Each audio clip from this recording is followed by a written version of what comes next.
Hello guys, S2W here as your average consumer with your casual consumer's review. For this video, we're going to kick back and relax on a shoe that's sitting on most shelves in many sneaker shops. There's no hype at all for this shoe, and you can easily buy this new model or even try them out in store. Today, I have the Nike Dualtone Racer Pale Gray here for a review. The sneaker is a fairly new silhouette that started to drop in store about 2 months ago from this video's upload date during the summer of 2017. It's a shoe that was inspired by another model from Nike, the iconic race day flats that just recently stopped production, the Nike Flyknit Racer. Maybe because they didn't want the Flyknit Racers to be completely forgotten, but when you look at this new model of the Dualtone Racer in just a second, the overall profile and shape of its design will definitely remind you of the former model. How closely does this shoe resemble the Flyknit Racers though? Let's take a closer look at these shoes together. To me, this shoe is really like a second iteration of the Flyknit Racer, or I guess a racer in general. With a lack of better words, it's like a dumbed down silhouette of the Flyknit Racer. Now please don't get me wrong, I meant no disrespect about how I just described this model. It's just that there's a part of me that always associate Flyknit as the more expensive variation, and being more expensive should equate to better quality. I know it's a foolish way to think like this, but for this model, the upper material used to construct this shoe is mesh, known for its breathable comfort. Mesh is generally a thicker material, and thus have a heavier weight to it. They are flexible because they are a piece of fabric at the end of the day, but they're not stretchable at all. They do have a sturdier and rougher texture by touch, and it honestly feels like a traditional shoe that you would wear casually every day. For this model, you will see an alternating cross-stitching of silver and stale gray pattern all over the lateral side and looping around towards the medial side, eventually stopping at the midfoot area, switching into a second piece of creamish gray mesh fabric. On both sides, you will see subtle line stitchings reminiscent of the fly wire technology seen on the Flyknit Racer. However, on the Flyknit Racers, the fly wire actually serves a purpose on the shoe, while on the Dualtone Racer, the stitching here is only for looks. Last but not least, you will see two giant Nike swoosh in white, one on each side, placed right on top of the line stitchings to show off its branding.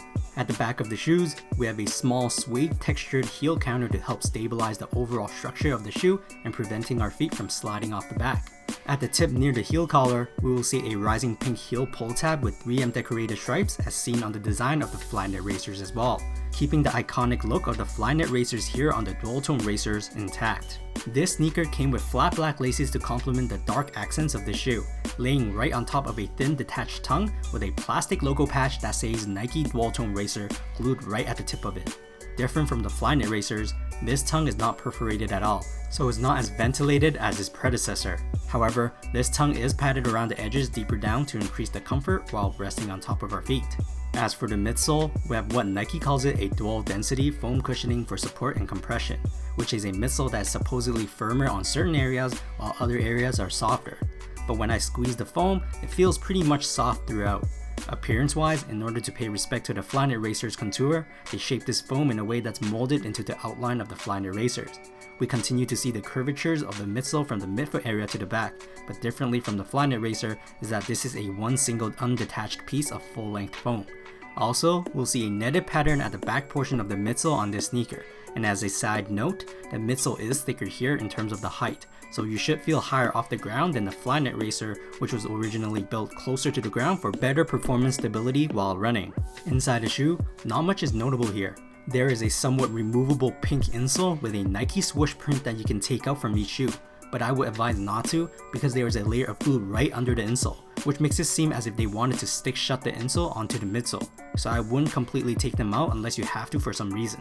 But for demonstration purposes, the insole is quite spongy and have a very nice depth and compression to it as well, amplifying the overall comfort of the cushioning. Around the inner lining of the heel area, they've added some padding here like an ankle rest to increase the overall comfort of the sneaker. Flipping over the shoe, we have a black waffle patterned rubber outsole that offers durability and increased traction against the floor.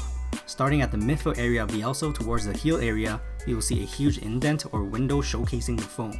I would think it's to allow the foam to expand under our feet when we step on it. We will also see the final Nike swoosh logo of this sneaker to end off its branding scheme.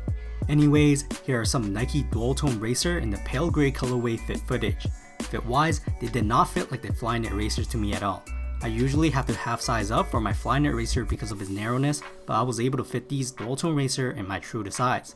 They do still become narrow near the toe box area, but I do find them more wide feet friendly everywhere else. One thing I do find concerning though is that the heel area seems a bit too wide for my feet, and I did experience a little heel slippage. So if you are interested in this shoe, I would suggest you to try one in store to get the exact feel of this shoe, but going true to size shouldn't be a major problem. Comfort wise, I was actually surprised how comfortable they were in terms of the cushioning. Maybe because the insole helped a lot, but I could actually feel something under my feet, or the softness of the foam being squished by my weight. It's not as plush as Boost technology of course, but you do feel something, so they are responsive. Upper wise, it really depends if you like mesh uppers or not.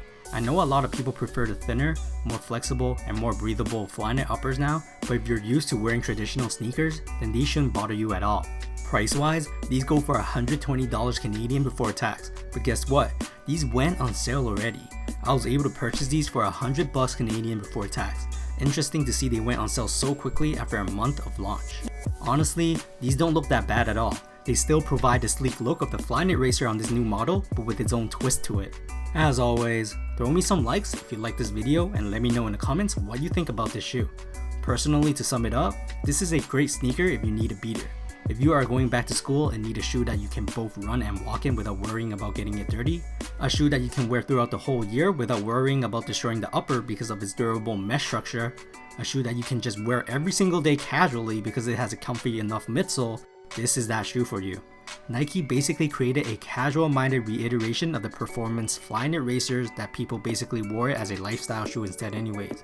But for versatility, I would pick the Dualtone Racer over the Flyknit Racer because of its thicker mesh upper and thus able to withstand rain and snow to a certain degree, whereas the Flyknit Racers are too perforated for rain and the cold. If you aren't too focused on the weight and ventilation of the shoe, then the Dualtone Racer will not disappoint you. And at a discounted price, you can't go wrong. Unless you hate the look of creasing midsoles, because this midsole does crease. That's it for today. S2W signing off.